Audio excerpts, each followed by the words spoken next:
I want to go to retired U.S. Army Major General James Spider Marks, who joins me now. Major General, great to have you on the show. Let me first get your thoughts on what we heard from the U.S. President about that daring mission to rescue those two airmen. I was writing down what they were saying. General Dan Kane said this was an extremely dangerous mission, very audacious indeed. Your thoughts?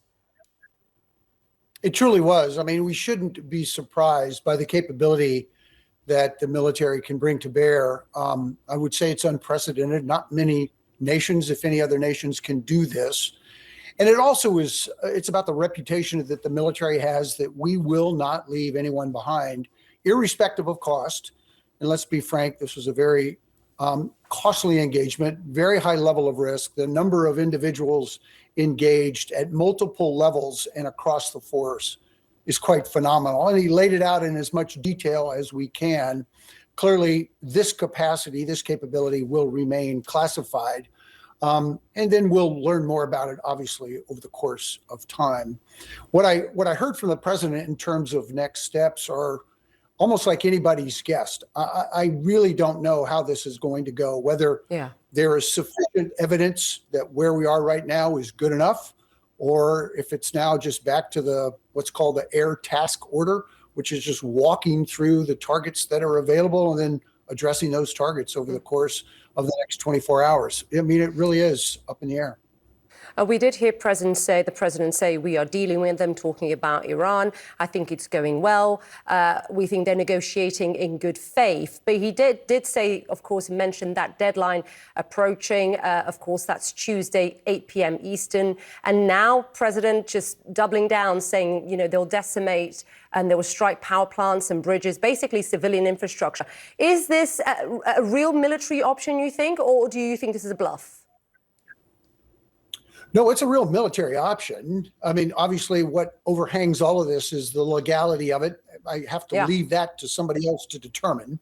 Truly, this is an electric power attack, or it's what I would describe as a mobility attack. If you start cutting off, dropping bridges throughout the nation, you've now isolated pockets of individuals. Commerce can't take place. Communications now is completely degraded. That rise, you know, just kind of brings up the level of pressure that everybody feels.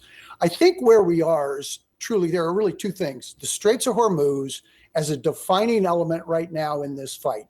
Can you ensure safe passage? And there are ways to do that. And then on the other hand, it's the Iranian people. If there really is a desire to change the regime, irrespective of what has been labeled, the regime in place right now looks very much like the regime that was there before, except it's immensely weakened. It's immensely chaotic. Nobody really knows who's in charge. And I don't think anybody wants to raise a hand to say, hey, I'm in charge, and then go outside to take a smoke break or get a breath of fresh air, because that person's going to get killed.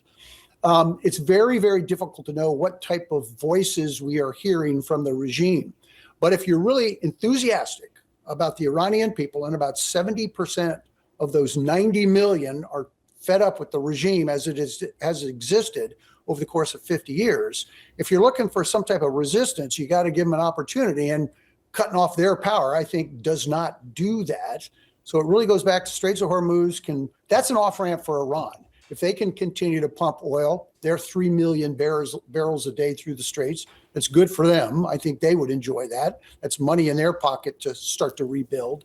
And it would be good for the United States as well, because we've been able to achieve a military effect on the ground, and every decision going forward is political.